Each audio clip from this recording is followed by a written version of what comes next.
Hi, boys and girls. Miss Palace here today. I got one of my favorite t-shirts on, and in my t-shirt, I have some of the Nickelodeon characters of shows I used to watch when I was your age.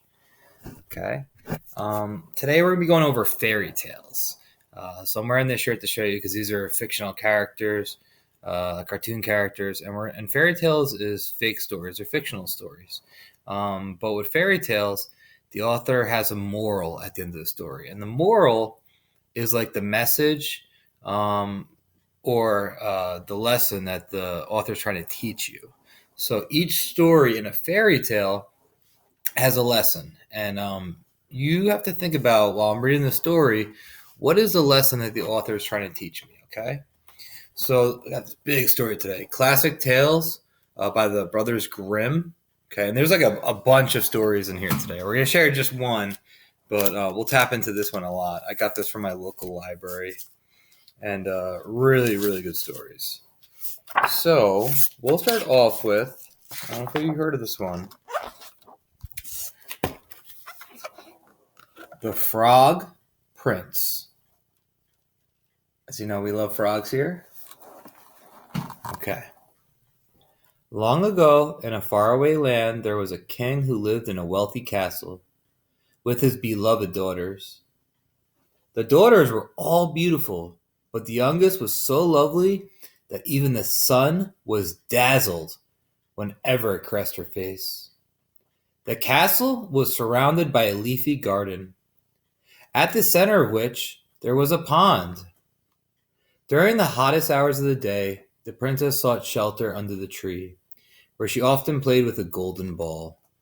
One day, with a throw that was stronger than usual, that precious ball landed into the water and sank to the bottom of the pond. The princess was furious for having lost her favorite pastime and cried desperately. But then, just as she resigned herself to wading through the pond to retrieve her ball, she heard a hoarse voice. "I can help you, if you wish." Surprised, the princess turned in the direction of the voice and saw a frog sitting on a water lily. "Here is your ball. I will return it to you if you make me a promise." Eager to get the ball back, and without even thinking it over, the princess blurted out, "I'll give you anything: jewelry, gemstones, gold, and silver." The frog sat quietly. Then he said, "I don't want any of those things.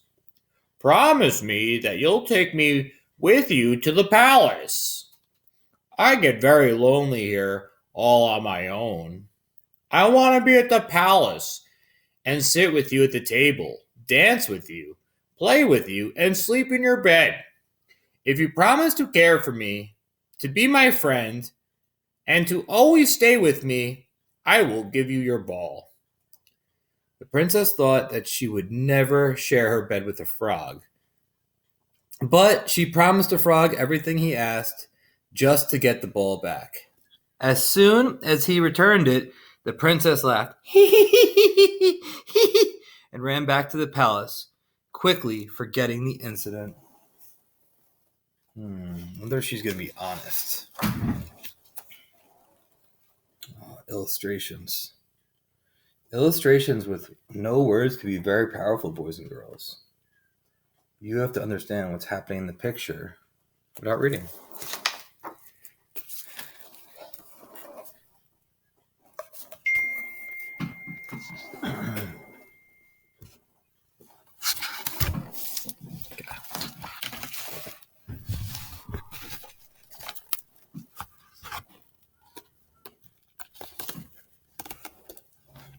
A few hours later, during dinner, there was a strange sound. Hop, hop, hop. It was the frog climbing the great staircase. He jumped one step at a time until he reached the king's table. The princess laughed, hee hee hee hee, and told her father what had happened in the garden that morning. She remembered the silly promise she made to quickly and easily get her golden ball back. The king listened quietly, with a stern expression on his face, turned to his beloved daughter and said, "Promises must always be kept. Just because you are a princess doesn't excuse you from your commitments. Thus, the girl was bound to keep her word. The frog requested to be placed on the table and allowed to eat from the princess's golden plate. The girl agreed, but was unable to touch any of her food. The prospect of having to spend the entire evening with this unwanted guest filled her with dread. What could a beautiful princess ever have in common with a revolting frog? To her great surprise, the frog turned out to be very charming. He told her amusing stories that made her burst into laughter. And she listened to her secret thoughts and dreamt without judgment. Secret thoughts and dreams without judgment. Thus the princess had a wonderful evening. When it was time to go to sleep, the frog reminded the princess of the promise that he could sleep next to her in the bed, under pure linen sheets embroidered with gold. The princess was horrified. How could she sleep next to a slimy frog? And when the frog requested a goodnight kiss, the princess became so exasperated that she rudely replied, "Oh no, I'm never going to kiss you. My lips will never get close to your disgusting mouth." The frog was so hurt by those cruel words that his yellow eyes filled with tears. With 2 leaps, he jumped onto the windowsill, determined to leap back to the pond and forever leave behind the one who had so deeply humiliated him.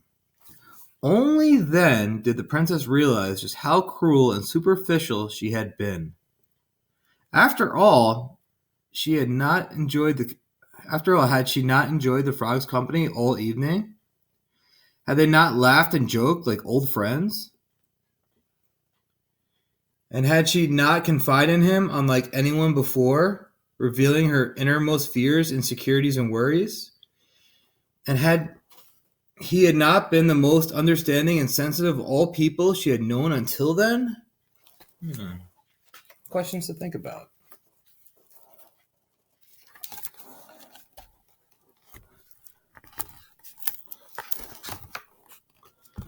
To her great surprise, she realized that she was thinking of the little frog as if he were a person, a sincere and trusted friend that she had now hurt.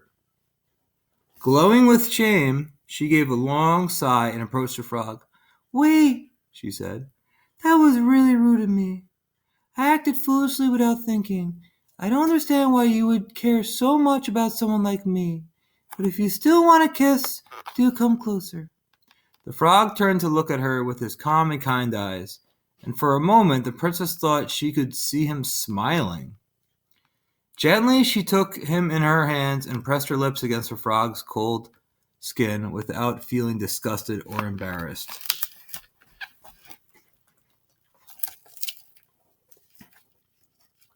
A light wind tangled her long and beautiful hair, while a sweet distant melody began playing all around. The princess felt enveloped by a strange feeling that was calm and reassuring. Slowly she opened her eyes and looked at her little friend.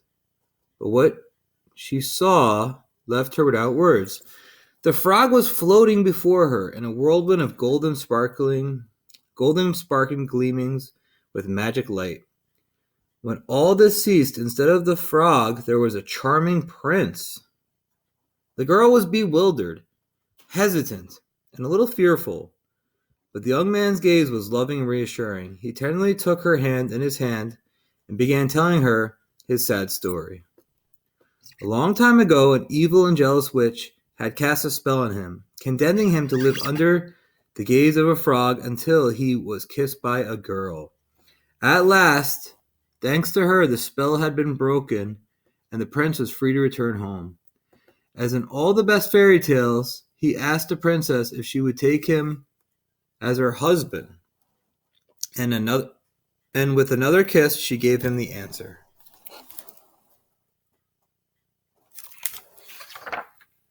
And that is the end of the story. So, the Frog Prince. I'm going to give you guys a little bit of wait time here. Think about the moral of the story. What does the author want you to learn after reading the story? How can this relate to your life? What is the lesson?